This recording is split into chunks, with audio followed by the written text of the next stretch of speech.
당뇨 판정받으시고 혈당 관리에 신경 많이 쓰고 계시죠? 약도 꼬박꼬박 챙겨 드시고 식단도 나름대로 조절하시고 그런데 말이죠. 혈당 수치가 아무리 정상으로 잡혀도 콩팥은 전혀 다른 이야기로 따로 무너지고 있을 수 있습니다. 이게 정말 무서운 부분인데요. 당뇨 환자 3명 중에 1명, 억골로 신장도 같이 나빠집니다. 예, 그런데 더 충격적인 건 신장이 무너지는 동안 아무 증상도 없다는 겁니다. 혈당 검사 결과가 좋다고 안심하셨던 분이 어느 날 갑자기 투석을 받아야 한다는 말을 듣고 오시는 경우 저는 진료실에서 이제 정말 많이 봤습니다. 저는 오늘은 혈당보다 더 급하게 더 솔직하게 말씀드릴 이야기가 있습니다. 그럼 지금부터 5가지를 여쭤보겠습니다. 하나씩 천천히 생각해 보세요. 첫째, 아침에 소변 보실 때 거품이 평소보다 많이 생기고 그게 한참 동안 안 꺼지나요? 둘째, 아침에 일어나셨을 때 발이나 발목이 평소보다 부어 있나요? 예, 신발이 꽉 끼는 느낌이 들 때도 있고요. 셋째, 별로 무리한 일을 하지 않았는데도 하루 종일 몸이 무겁고 피곤하신가요? 많은 분들이 이걸 그냥 나이 들어서 그런가 보다 하고 넘기십니다. 넷째, 요즘 입맛이 예전 같지 않고 음식에서 쇠맛이나 비린맛이 느껴지지는 않나요? 다섯째, 밤에 자다가 화장실 가는 횟수가 늘었는데 물을 더 마신 것도 아닌데 그런가요? 이 중에서 2가지 이상 해당되신다면 오늘 이 영상 절대 끝까지 보셔야 합니다. 음, 음, 왜냐하면 이런 증상들은 신장이 이미 상당히 약해진 다음에 나타나는 신호이기 때문입니다. 신장은 기능이 절반 가까이 떨어져도 스스로 아무 신호를 안 보내는 정말 조용한 장기입니다. 그래서 더 무서운 겁니다. 그러면 왜 혈당이 잡혀도 콩팥은 따로 망가지는 걸까요?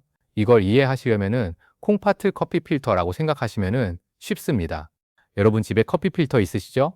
깨끗한 물만 내려보내고 찌꺼기는 걸러내는 그 종이 필터요. 우리 콩팥 안에는 그런 미세한 필터가 한쪽에 100만 개 가까이 들어 있습니다. 그런데 혈당이 높은 상태가 오래 지속되면은 그 진한 설탕물이 필터에 아주 가느다한 그물망을 천천히 손상시킵니다. 처음엔 필터에 작은 구멍이 하나 둘 생기는 정도라 물은 잘 빠집니다. 그런데 시간이 지날수록 구멍이 커지고 정작 걸러져야 할 단백질 같은 큰 찌꺼기까지 슬쩍 빠져나가게 됩니다. 이게 바로 그건 단백뇨입니다.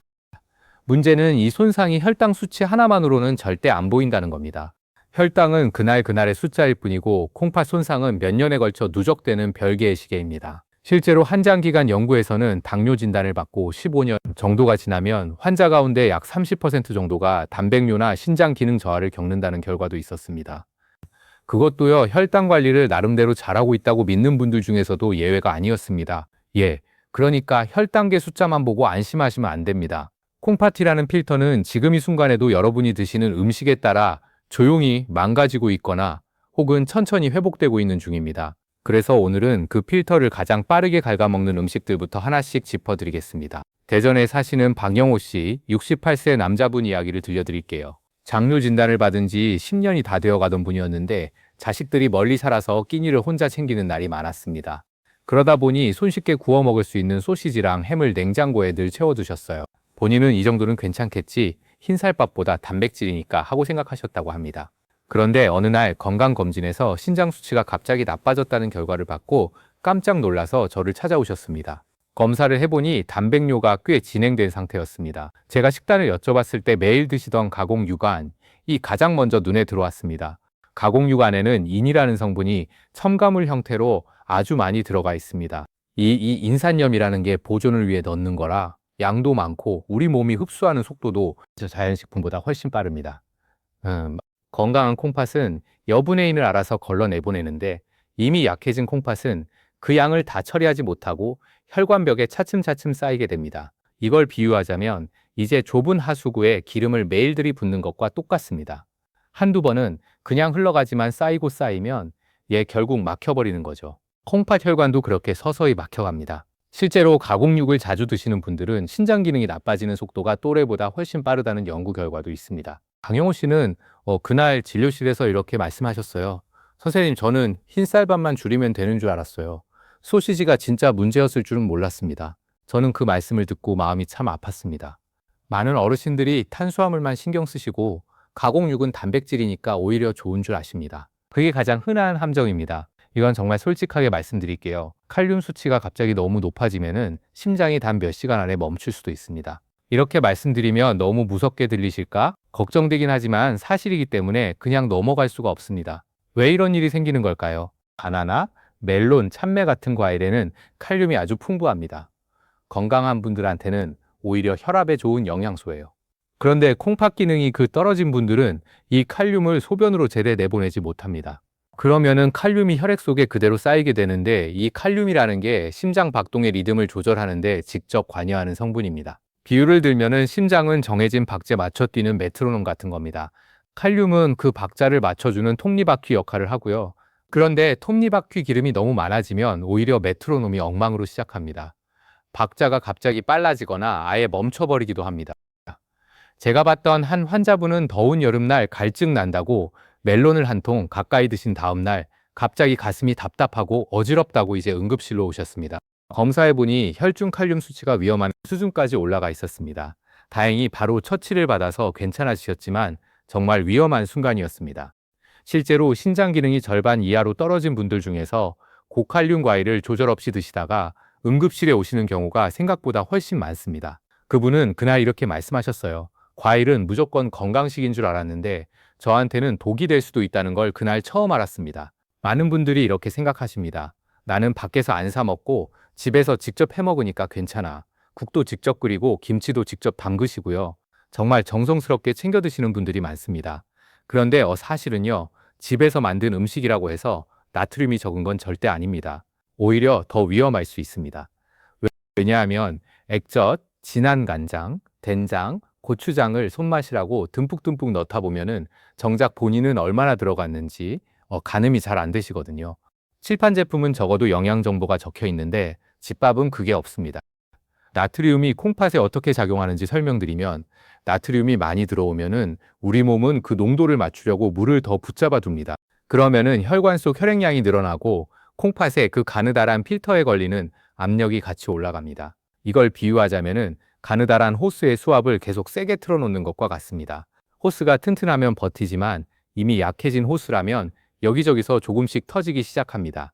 그 압력을 매일 받는 게 바로 당뇨로 약해진 콩팥의 혈관입니다. 제가 진료실에서 만난 한 환자분은 혈당 관리는 정말 모범적으로 잘하고 계셨어요. 그런데 맥기국에 액젓을 듬뿍 넣고 김치도 짜게 담그시는 습관이 있으셨습니다. 본인은 단 거를 안 먹으니까 괜찮다고 생각하셨던 거죠. 그런데 단백뇨 수치가 계속 올라가서 검사를 다시 해보니 문제는 당분이 아니라 나트륨이었습니다. 그분이 그러시더라고요. 찌짠 음식이 혈당이랑 무슨 상관이 있다고는 생각도 못했어요. 정말 흔하게 놓치시는 부분입니다. 혹시 이렇게 생각해 보신 적 있으신가요? 건강해지려고 근육 빠지는 거 막으려고 단백질 보충제를 드시기 시작했는데 그게 오히려 콩팥은 짐이 될 수도 있다는 사실 알고 계셨나요?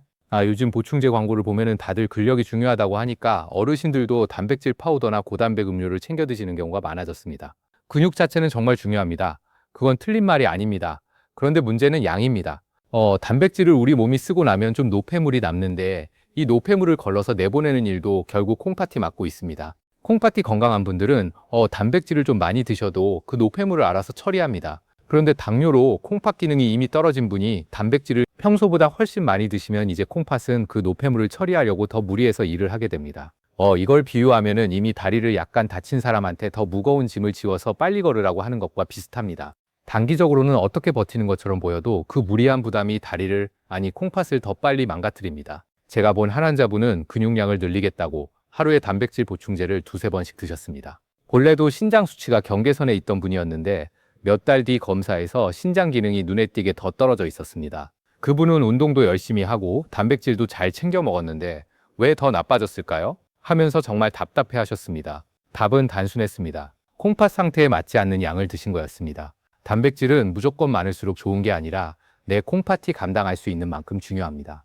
이건 정말 많은 분들이 깜짝 놀라시는 부분인데요. 약국에서 그냥 살 수 있는 흔한 소염진 통제가 당뇨로 약해진 콩팥을 단 며칠 만에 더 나쁘게 만들 수 있습니다. 무릎 아프시고 어깨 아프시고 허리 아프시면 진통제 찾으시는 거 너무 당연합니다. 어르신들 중에 이 약 안 드셔본 분 거의 없으실 거예요. 그런데 이 소염진 통제라는 약이 콩팥으로 가는 혈류를 직접 줄이는 작용을 합니다. 콩팥은 항상 일정한 혈류량을 받아야 재기능을 합니다. 그런데 이 진통제는 혈관을 좁히는 효소를 억제해서 콩팥에 들어가는 피의 양을 줄여버립니다. 비유하자면 평소에 적당한 물줄기로 돌아가던 물레방에 갑자기 수문을 절반쯤 닫아버리는 것과 같습니다. 물레방아는 그 즉시 힘을 잃고 멈춰서기 시작합니다. 건강한 콩팥은 이 정도는 버텨내지만 당뇨로 이미 약해진 콩팥은 버틸 여력이 별로 없습니다. 실제로 신장 기능이 떨어진 분이 소염 진통제를 며칠만 연속으로 드셔도 콩팥 수치가 급격하게 나빠지는 경우를 응급실에서 자주 봅니다. 제가 만난 한 환자분은 허리 통증 때문에 약국에서 진통제를 사서 일주일 가까이 매일 드셨습니다. 본인은 이거 그냥 파는 약하고 생각하셨다고 합니다. 그런데 갑자기 소변이 줄고 몸이 붓기 시작해서 응급실에 오셨는데 신장 기능이 단기간에 크게 떨어져 있었습니다. 다행히 빨리 발견해서 회복은 하셨지만 그분이 그러셨어요. 예, 이게 처방 약 것도 아니고 그냥 약국 약파티 이렇게까지 나빠질 거라고 생각도 못했어요. 그자 여기까지 들으시면서 솔직히 마음이 좀 무거워지셨을 것 같습니다. 안 되는 거 조심해야 할 것만 계속 말씀드렸으니까요. 그런데 이것만은 분명히 말씀드리고 싶습니다. 소시지도 과일도 액젓도 단백질도 진통제도 그 자체로는 아무런 죄가 없습니다. 문제는 그 음식들이 아니라 내 콩팥 상태에 맞지 않는 양과 방법으로 드셨다는 것. 그걸 하나였습니다. 아까 좁은 하수구에 기름이 쌓이는 이야기를 드렸었죠. 그런데 생각해보면 하수구는 막힌 채로 평생 가는 게 아닙니다. 제때 청소해주고 좋은 것들을 흘려보내주면은 다시 뚫리고 깨끗해집니다.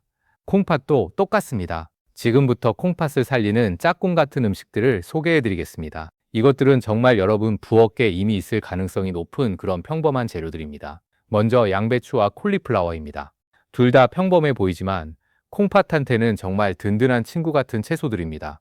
이 두 채소는 칼륨 함량이 낮으면서 도식이 섬유가 풍부해서 콩팥의 부담을 덜 주면서도 포만감을 채워주는 정말 고마운 채소들입니다.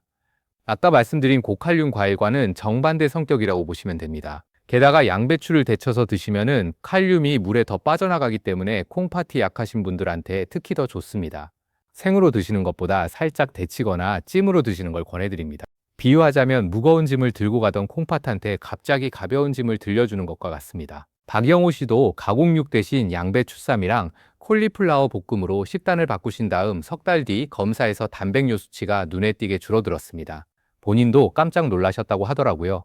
처음엔 그냥 한번 해보자는 마음이었는데 결과가 좋게 나오니까 그제서야 믿기 시작하셨답니다. 하루 한 두 끼 손바닥만큼의 양으로 시작하시면 충분하고 너무 많이 한꺼번에 드실 필요는 없습니다. 다만 한 가지 흔한 실수가 있는데요. 양배추를 데친 물까지 국물처럼 드시는 분들이 계십니다. 그러면 빠져나간 칼륨을 다시 드시는 셈이 되니까 데친 물은 반드시 버리셔야 합니다. 작은 습관이지만 이런 디테일 하나가 콩팥을 지키는데 생각보다 큰 차이를 만듭니다. 마늘과 양파입니다. 이 두 가지는 혈관 건강에 좋다고 많이 알고 계실 텐데 칼륨 함량도 낮아서 콩팥의 부담이 훨씬 적습니다. 마늘 속 알리신이라는 성분이 혈관을 부드럽게 해주고 염증을 가라앉히는 역할을 합니다. 저 콩팥으로 가는 혈관이 좁아지고 막히는 걸 막아주는, 그러니까 아까 말씀드린 물레방화, 수문을 다시 활짝 열어주는 역할을 하는 그 셈이죠. 굳이 즙을 해서 많이 드실 필요는 없고 국기나 반찬에 양념으로 자연스럽게 넣어 드시면 됩니다. 다만 액젓이나 진간장을 많이 넣어서 짜게 만들면 아까 말씀드린 나트륨 문제가 그대로 생기니까 마늘과 양파는 살리고 짠맛은 줄이는 방향으로 요리하셔야 합니다.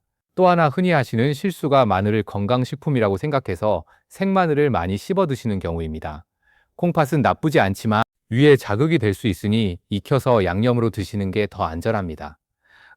특히 위가 약하신 어르신들은 생마늘 한두 조각에도 속이 쓰릴 수 있으니 조심하시는 게 좋습니다. 하루 식사에 골고루 나눠서 양념처럼 꾸준히 쓰시는 정도가 가장 안전하고 효과도 좋습니다. 세 번째는 올리브 오일입니다. 기름인데 몸에 좋다고 하면 의아해 하실 수 있는데 올리브 오일에는 염증을 가라앉혀주는 좋은 지방산이 들어 있습니다. 콩팥 작은 혈관들이 당뇨로 계속 자극받고 있는 상태인데 이 기름이 그 염증 반응을 차분하게 식혀줍니다.